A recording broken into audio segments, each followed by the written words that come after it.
My mother's dreams.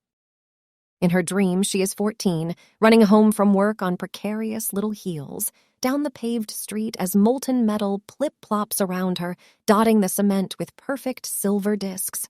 Her mother lags 6 feet behind, following her footsteps, urging her to tread carefully. A V-2 rocket launches overhead, triggering the timer in her mind. She waits in the signature silence for the rocket to find its mark, as it careens noiselessly through the night sky. 1, she shouts. 2, 3, 4. We have plenty of time, Lizzie. Plenty of time. Her mother is shouting over and over, no panic, just a calm, reassuring scream. It is the same dream as always.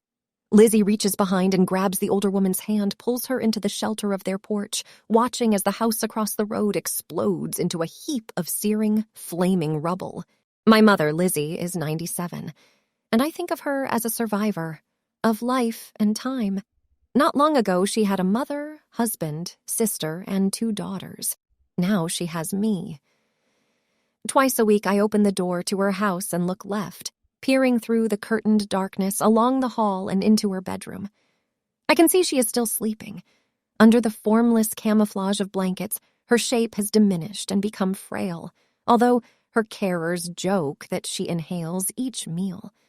They also say she is still stubborn, but in a cute way.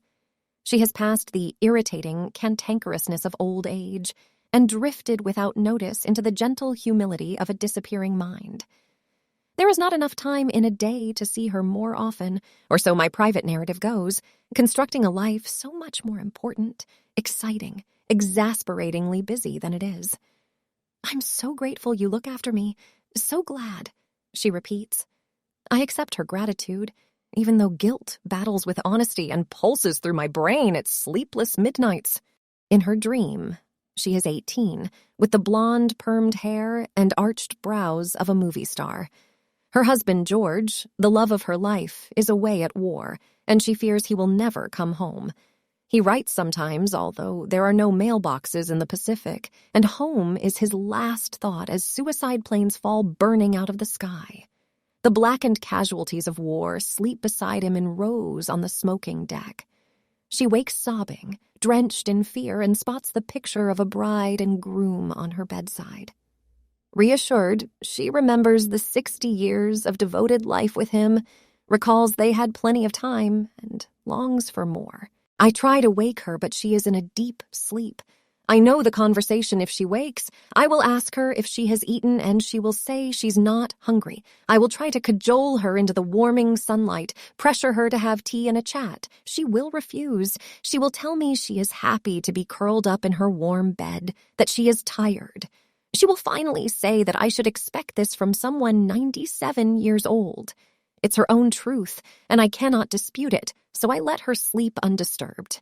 In her dream, she is 24 and very pregnant, so near childbirth that pains come, quick and unbearable. The midwife arrives a true professional, blue skirt, tie and cape, nylons and sturdy black brogues, a nurse's crisp white cap on her head. Mabel is confined to a home birth, banished from the hospital with an acute case of chickenpox. She is infected, contagious, but her baby does not care about blisters and disease. She is ready to become. Should she push harder? George asks. No, we have plenty of time, the midwife says. It is a lie of consolation. The baby's head finally crowns, but the midwife's face tells a grim story as towel after towel is soaked in red and Lizzie fades. She holds the greasy, squirming baby to her breast and wakes with the sound of an ambulance siren still wailing in her mind. I have come up with a plan. I will call on her at a random time and she will be whisked away to her favorite spot near the beach. A chair will be taken, rugs and pillows, and she will sit like an ancient empress, commanding the clouds across the cool autumn sun. Trees will shade us in the ozone-rich afternoon, and steaming tea in a thermos will be sipped from carefully transported china cups with matching saucers and silver spoons. Our picnic will be finished with fruit cake and a tiny, delicate stroll along the sand. I knock as usual, key poised, ready to fend off her refusal. The plan requires myself and a carer, remembering the stubborn streak to get her up and out of bed, washed and dressed, lipstick and eyebrows. She opens the door in pink-striped flannel pajamas, hair askew, stares blankly into my face, and asks the silent question, "Who are you?" She pivots on unsteady legs. Each step is a danger of falling, but she stands firm, rebuffing my proposal as she perilously shuffles to her room and climbs back in bed. "No," she says, "I want to sleep. I am my mother's daughter, and I know that tone." I let her sleep, and all my fanciful plans collapse. As I leave, the dim hope for a future picnic rings with mocking laughter. I try to organize a lunch for Mom, but again I fail. Fighting with the ancient is so unseemly. Just let her be. She's happy in her home, her bed, regardless of what you want, of what you think is good for her. Other people's words fly around my head like wild birds in an aviary, flapping and squawkings until I tame them. Today, I will just sit beside her bed and hold her hand and let her sleep.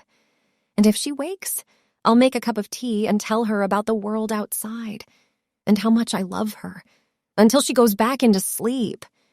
And so I'm here remembering the mother that created us. Children, grandchildren, and great-grandchildren. She is not elderly and frail, with unkempt white hair and paper-thin skin. Her fingers don't bend like misshapen twigs. They work and create, hug and clap with joy. That woman is still there, beneath the most precarious veneer of life, and it is a celebration just being with her. In her dream, she is 97, and the remaining daughter visits each day. They smile and laugh and talk about the weather, the kids, the little things of normal life. Her daughter is busy but stays a little longer until she sees the time and stands to rush away. My mother urges the woman to stay longer, to sit. "We have plenty of time," she says. "Yes," I smile, "plenty."